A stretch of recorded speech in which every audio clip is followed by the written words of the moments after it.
Oh, it appears that I am live. Or so it appears. Hello, everybody. I hope you are all well. Kristoffer here, coming to you live from the Isle of Anglesey, floating about in the Irish Sea just off the coast of North Wales. Now, I can't see, which is frightfully peculiar for somebody who lives for the applause, but I kind of know that you are all there, all over the world, watching. So I apologize if I appear somewhat disheveled, but I have been ensconced at the mortuary all day since about 7:15 this morning, and I've only just come home by the skin of my teeth to come and speak to you here. So I'm very excited, and for those of you who have joined in, thank you so much. So to give you a little bit of background, because some of those words that I've just said might have come as a frightful shock to those who don't know me, but then again, the title of the presentation might have given you a little teeny incy bit of a clue. So I work professionally in a mortuary and bereavement center. So in the United States, you would know that as a morgue, a coroner's facility where we examine the bodies of the recently deceased to try and ascertain a cause of death. And we also look after all of the deceased that come into our care, and also their families, the bereaved, and other people who have business within the mortuary coroner's environment. So that's kind of my background. And this is now my 30th year. I know, not many wrinkles, but you know, that's a lot of preparation H on this face. But that's kind of been my life. But I'm also a druid, and you would think that the two might possibly be antagonistic, but they're not. I think that they inform one another rather beautifully.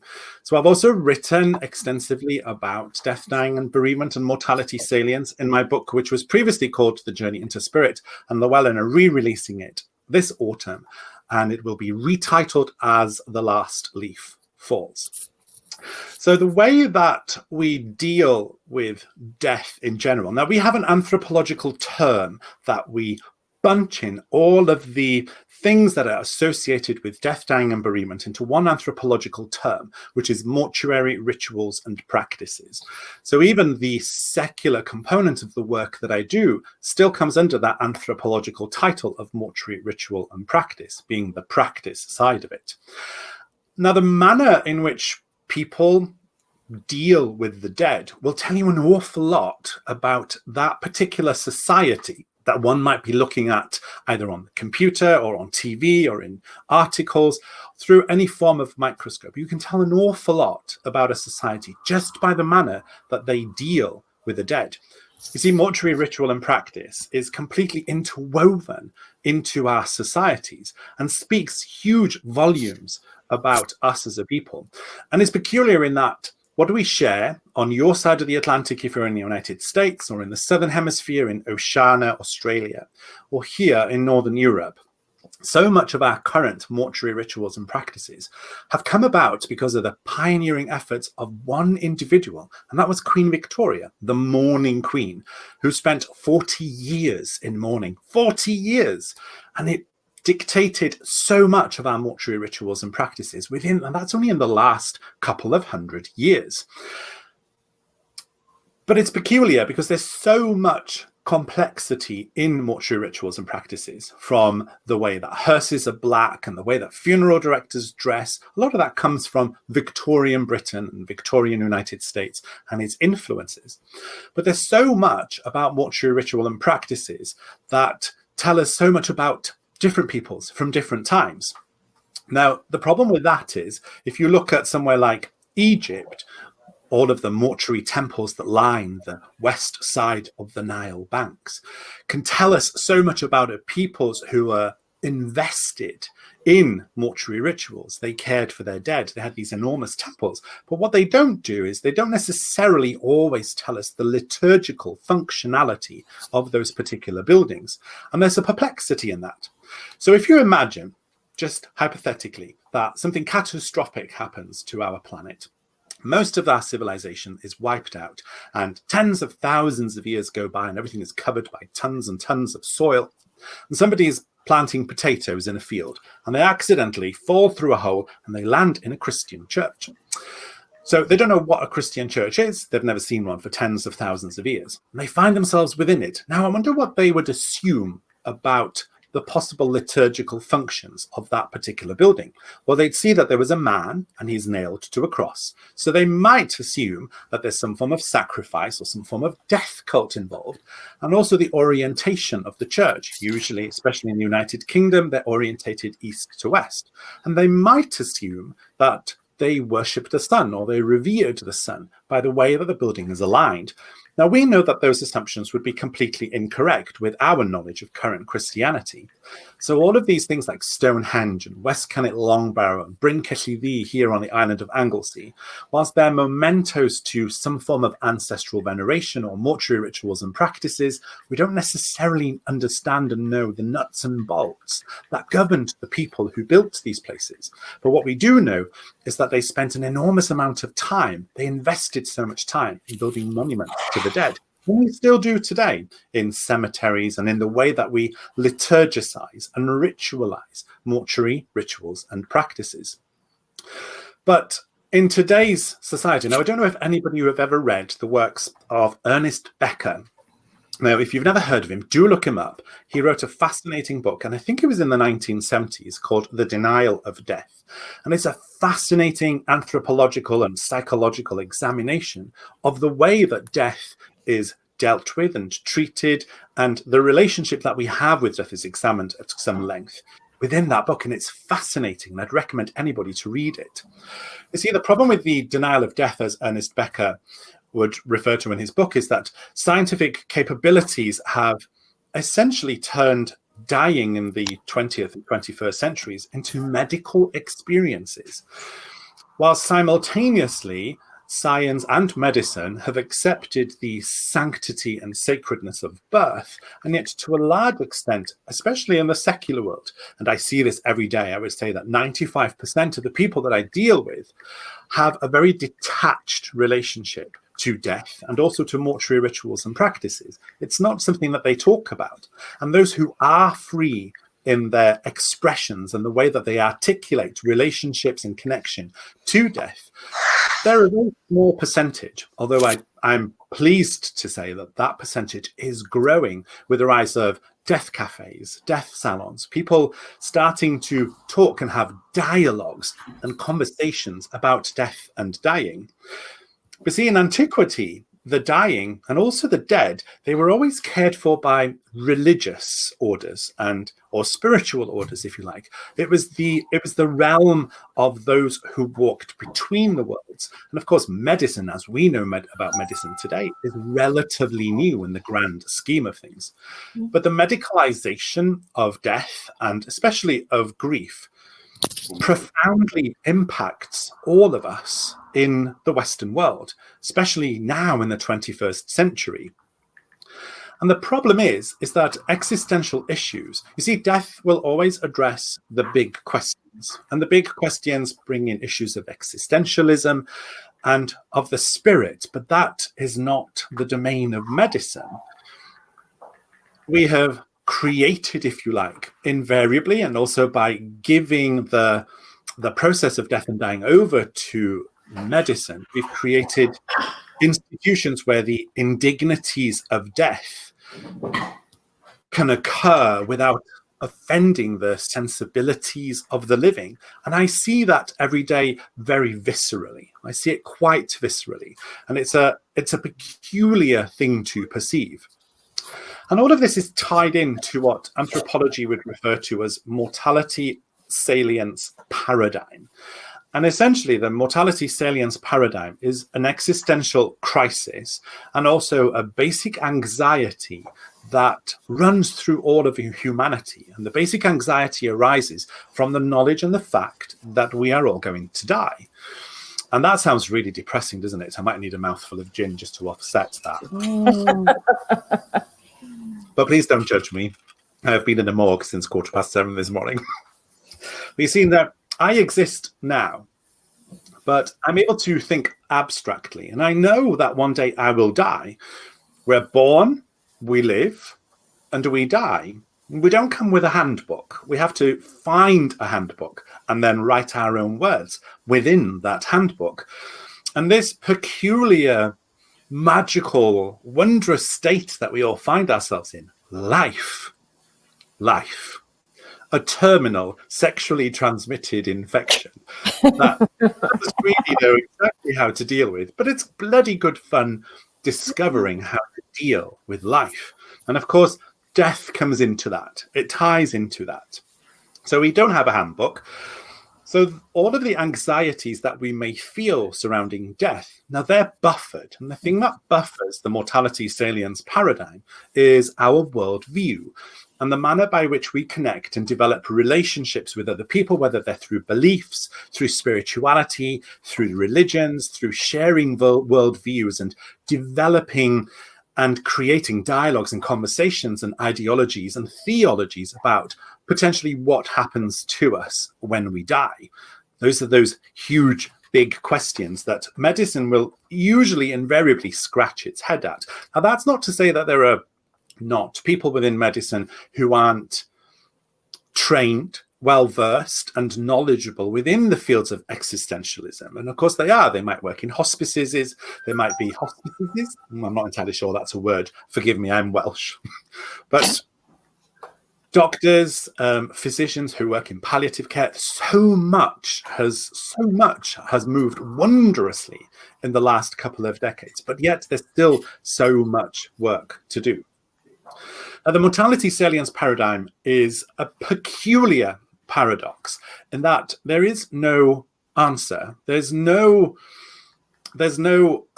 fundamental, correct, universal truth that will alleviate everybody's mortality salience paradigm. In order to alleviate MSP, as we call it in anthropology, we need three fundamental needs to be met. And those needs are meaning, significance, and transcendence. Finding meaning in life is what makes life incredibly magical and wondrous. When meaning diminishes in life, well, it's enough usually when there's no meaning in life for people to be found underneath their desks or tables, sucking on Valium the size of their heads just to get through the day.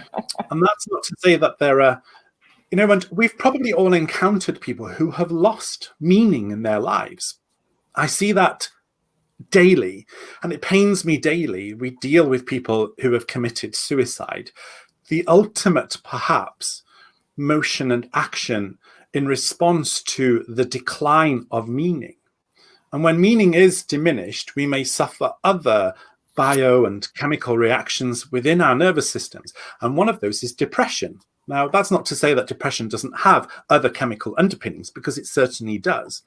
But also, when meaning is lost, that can be a huge cause for the initiation of depression. So finding meaning within our lives is the secret to alleviating mortality salience paradigm and also death anxiety, and also to move into relationship with the fact that we are finite and with the fact that we will die. But what will our lives tell the world about our living, about us having been here?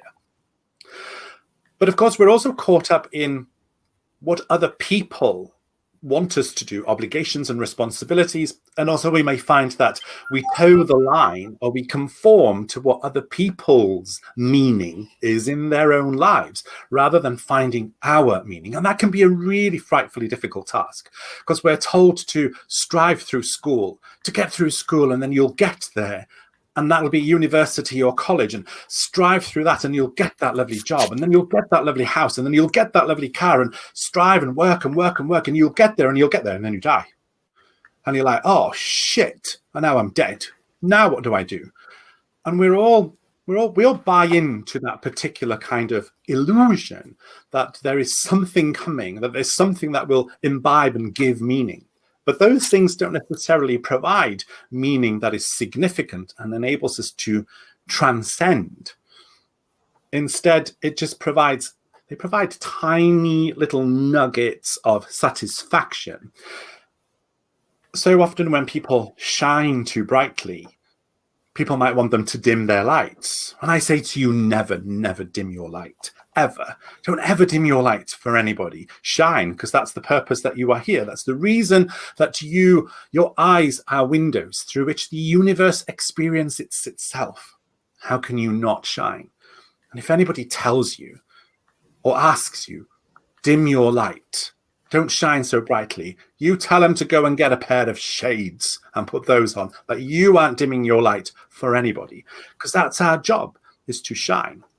And even though we die, and even though death comes to us all, I think the magic in life is primarily because we end, because this life is so finite. That's what makes it so incredibly, impossibly magical. Now, within the pagan traditions, and especially within my tradition of Druidry, we're not a death-affirming tradition. We're not necessarily concerned with what comes in the hereafter. We're more concerned about the actions and the work that we do in the here and now, rather than working towards some form of reward or even the threat of perhaps punishment in the hereafter. Our lives within paganism and within the animistic spiritualities are about being here in this moment, which is so incredibly beautiful. And worrying about the hereafter is a little bit like going on a cruise to the Caribbean and then spending your entire time in your cabin worrying about home. You're going home anyway. Get yourself a gin, get out on the deck and enjoy being there.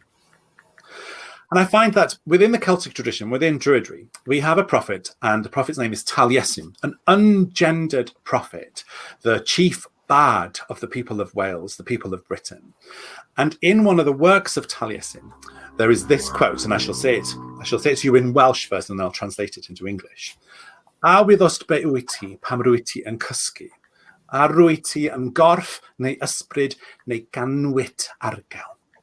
Isn't that beautiful? And that says this, translates as this: know what you are when you are sleeping.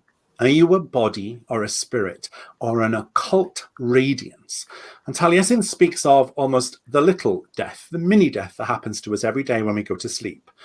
That point where we return, if you like, to the oneness, the wholeness of the universe in a place that time doesn't exist anymore. Time just slips by. And we are there in sleeping. And he considers, or it considers, that the mysteries to all of life is in sleep. One can access it in sleep. And it kind of, to me, has always alleviated the fear of death, the fear of being dead, which is a peculiar fear when you think about it. Because if I ask you now to cast your mind back to Tuesday, the 26th of May, 1842, I would imagine none of you can visualize Tuesday of 1842 because you weren't born. So often we may fear a future in which we're absent, but very rarely do we fear a past in which we were also equally absent. Fear is a peculiar thing, and fear is instilled in us for various reasons by various mechanisms.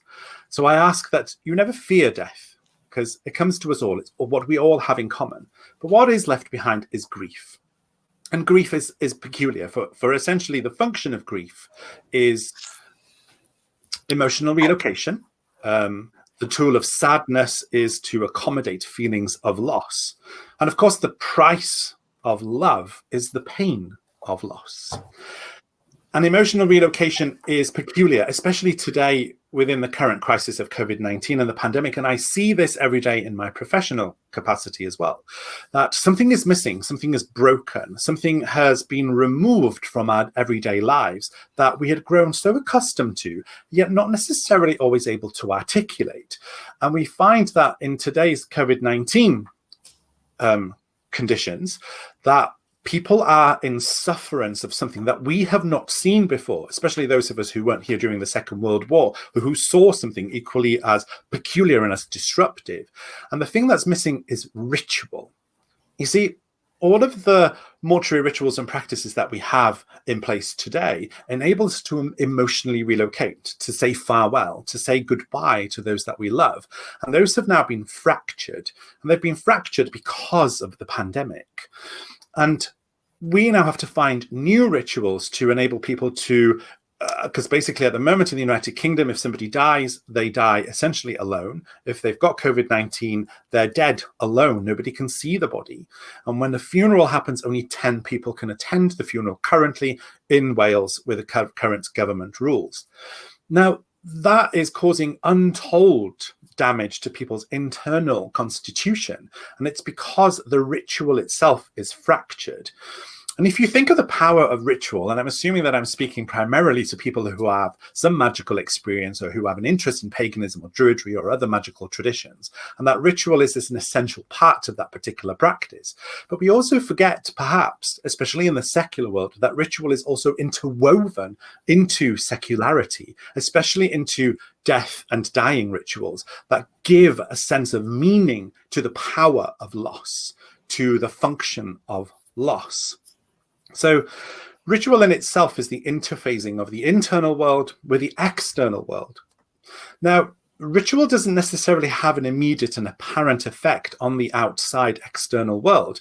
That's not the function of ritual. The true function of ritual is to transform the internal constitution of said society, which of course does have impact further along, further down the road, on the external world.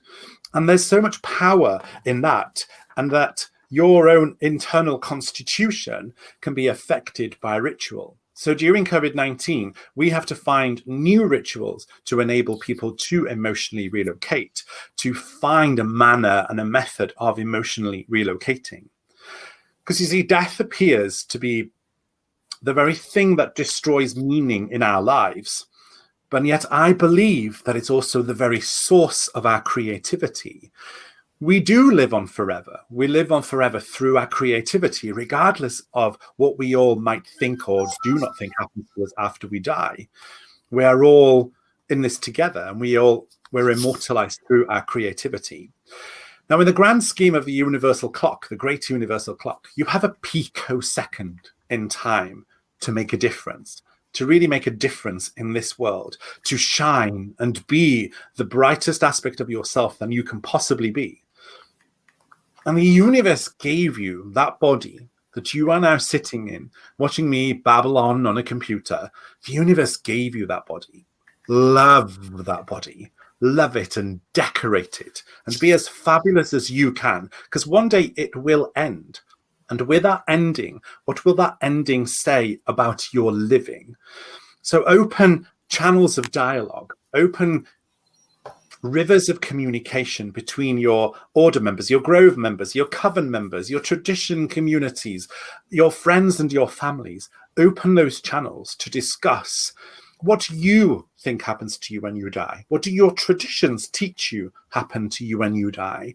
And how will that impact the people who are left behind? And what tools do your traditions have, and also your theologies and your philosophies have, to enable people to deal with being bereaved? This life is the ride of your life. So evaluate the things that bring meaning into your life, that make you feel significant and cause you to transcend your basic anxieties. Play with all of the colors of the crayon box.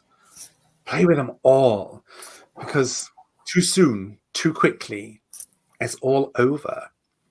But it's this living, it's this being in this moment that truly matters. So I ask you, shine like you've never shone before. And in these very peculiar times, be inspirational, impact on your square mile, because that's really all we can do in these peculiar times. Let's try and see what we can do to improve our square mile. And in my case, that means working with the dead and the bereaved. What is it in your case? That's probably enough rambling for me. I'll get told off in a minute from Llewellyn for treading on somebody else's toes. I have a gin. And I hope that you are well. And I hope that you've enjoyed my little babble. And with that, I'm Kristoffer Hughes. I don't know what happens now. Oh, Marie. That's so kind. Oh, I can see people. I can see. Oh, thank you. Oh, my God. Say you have a YouTube channel. Oh, do you know what? I'm such a technophobe. I'm not sure. Oh, that's Patty. Hi, Patty. Hi, Jimmy. Oh, look. Oh, gosh, there's so many people. Look at that. I'm overwhelmed. I can't keep up with all of that. Thank you all so much. That's really, really lovely. I know, because it's like I talk about death and I work with death, but you know, at the same time, I do kind of like classify myself as terminally delightful. I tend to see the delight in everything, you know, and even death and dying. There's still so much that we can do. You know, I've always believed, and even in my Druidry, we always teach that we can't cure the world of its sorrows at all. We just can't. But we can choose to be joyous. And I can see that so many of you also choose to be joyous. And I'm so glad. It's William, Kimber, Marlene. How do I contact you regarding bereavement? You can find me on Facebook. You can find me anyway. Just Google the Anglesey Druid Order that I head, and you can get in touch with me through the Anglesey Druid Order. Just go to our contact page and you can send a message from there. Puerto Rico. Puerto Rico. That sounds so exotic. That's somewhere in the Caribbean Sea, isn't it? Oh, there was a person there who just said that they're being called to being a death doula. I encourage you all to do that, to become a death doula, to become an amicus mortis. Now, isn't that a gorgeous term? A friend in death. Isn't that lovely? To be there to help people walk to the very edge of forever, to guide. Because, you know, I hope that there'll be people there for me to tell me my stories that I love, sing me the songs that I love when I die. Oh, thank you, Kathy, Willem, Diane, Chatter. Oh, Bonnie Keaton. Hi, Bonnie. You're such an amazing energy. Oh, thank you. Nova Scotia. Oh, Jennifer. Nova Scotia sounds lovely. And Arizona. Wow. What is the best book to read if we want to learn more from Taliesin? Well, you can read my book, From the Cauldron Born. And I've also just written a book about Ceridwen, which also brings Taliesin into it. And it'll be in the Llewellyn Winter Catalogue. But if you want to know more about Taliesin, also look up Dr. Gwilym Morris Baird. Baird. He's got the most amazing free online courses about Taliesin. Have a look at him as well. And if you can't remember him, just send me a message. AngleseyDruidOrder.co.uk. Las Vegas. Oh, I've been to Las Vegas. Oh, I got frightfully drunk in Las Vegas. I think that was very even my husband had to stop and oh, thanks, Dire Witch. Oh, that's really kind. Thank you so much. Do you know what? I do a fraction of this talk and it takes like 90 minutes. How on earth did I just do that in 20 minutes? It was probably the worst bit of verbal diarrhea. Thank you so much. Oh, Florida. I'm supposed to be in Florida on the 19th of September, but it doesn't look as if it's going to happen now. Pandemic. Oh, thank you so much. That's so kind. I really appreciate everybody commenting. Thank you. Mickey. Oh, hi, Mickey. I hope you're all well. Oh, gosh, look, I've only painted half my nails. Okay, I really appreciate that. And I know that people are busy and they've got stuff in their lives, but thank you so much for taking time out to come and say hello. Thank you. Oh, Kat, I'm so glad. Kat says this talk has helped me so much. Thank you. I'm Welsh and a Native American. Oh my gosh. You've got a lot going on there. That's marvelous. How did you do that? Wow. That's amazing. Stay out of Florida. No one knows what social distancing is. I'm so sorry. I'm so sorry, Asia. Oh, Mickey Muller. Your nails are similar. I know, but I only did one hand. I've had a frightfully busy day. And I do like a painted nail. Thank you. It means a lot because it's quite peculiar. I've not really done one of these live conferences before, so I really didn't know what to expect. And I'm glad that you were there. And thank you all so much. It makes a huge difference knowing that there are people out there who are fabulous by the sounds of it. So just carry on being fabulous. And remember, I'm telling you now, go and be fabulous. It was painting those while watching. Oh, April, that's fabulous. Thank you so much. Yes, Bonnie, do help other people with the dying process. There's just so much that we can do. There's so much. And if you've never attended a death cafe, or even you can run one, I encourage you to do so because they're marvelous things where people can chat and have that open dialogue and just be generally open, you know? And we do the same. We have an exercise here for Calan Gaeaf, for Samhain, where we ask our entire community to witness that if I am to die before now and next Samhain, I want the community to witness these, my desires and my wishes. There's very simple things that we can do that make such an enormous difference to the world.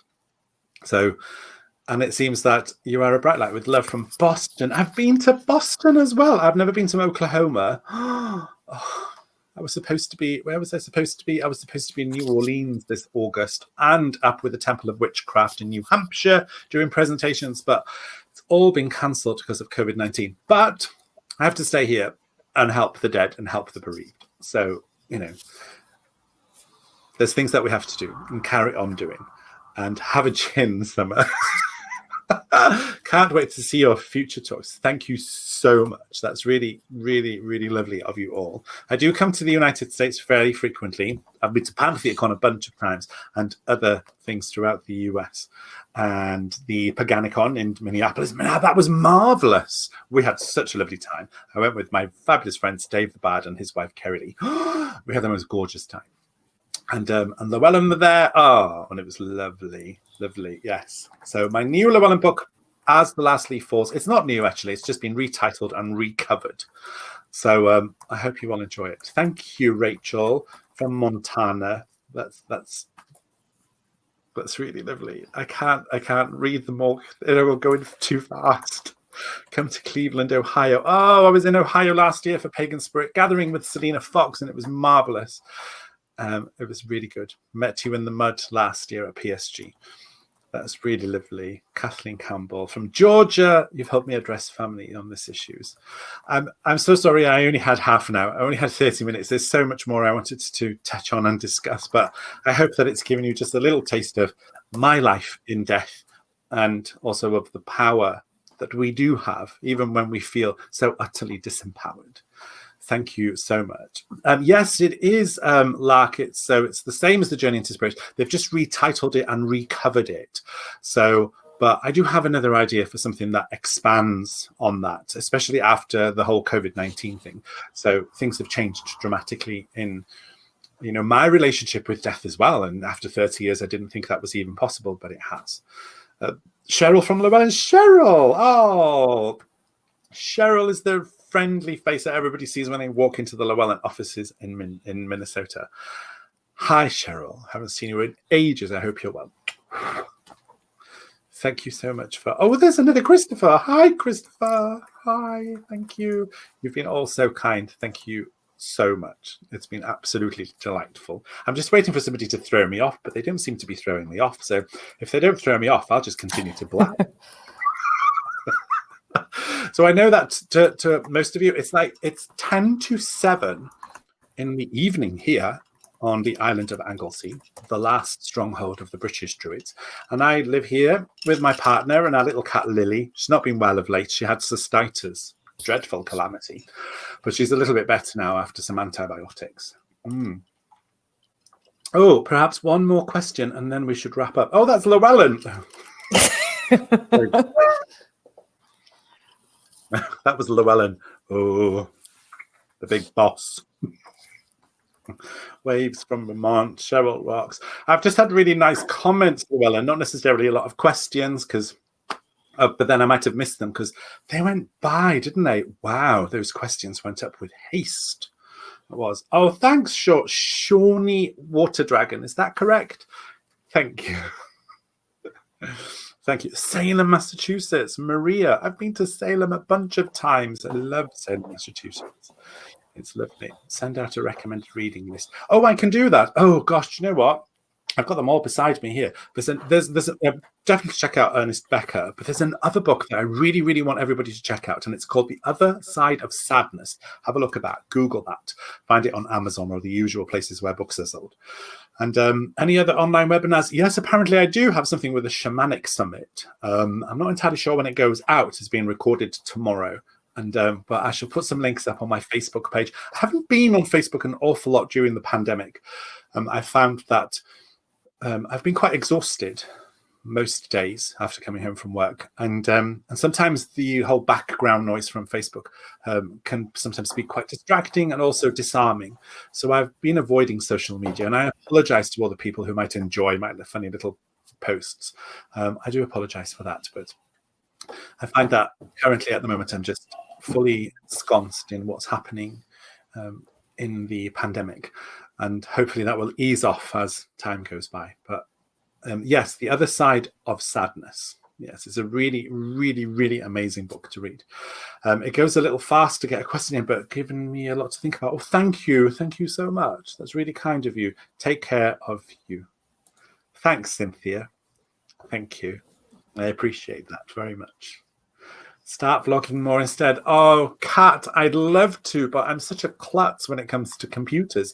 I need like a little person who can come along and, I'm all right with a stage. If somebody gives me a stage and says, there you go, do it now, I'm okay. But when it comes to the pushing of buttons, I'm frightful. I'm ghastly. My Facebook page is Kristoffer Hughes. Can you see it on the screen the way my name is spelt? I don't know if everybody else can see that, but it's Kristoffer. And you can find me on Facebook. And you can also find the Anglesey Druid Order on Facebook as well. And my Celtic Tarot, which I did through Llewellyn. Oh, that was fun. And I might be working on another one. Don't tell anybody. It's a secret. Thank you, Kristoffer. We go to... Oh, that's Llewellyn again. Thank you so much. Oh, Frank, this has helped me understand a bit more about my death phobia. Yeah, don't be afraid. Just be fabulous. Okay? Yeah, and have a read of my little book as well. I know I have to plug a book because this is a publishing platform, I suppose, but hopefully my book might help as well. So do have a look. Thank you. Thank you, Shawnee Water Dragon. I love that name. You're all amazing. Thank you. So go and be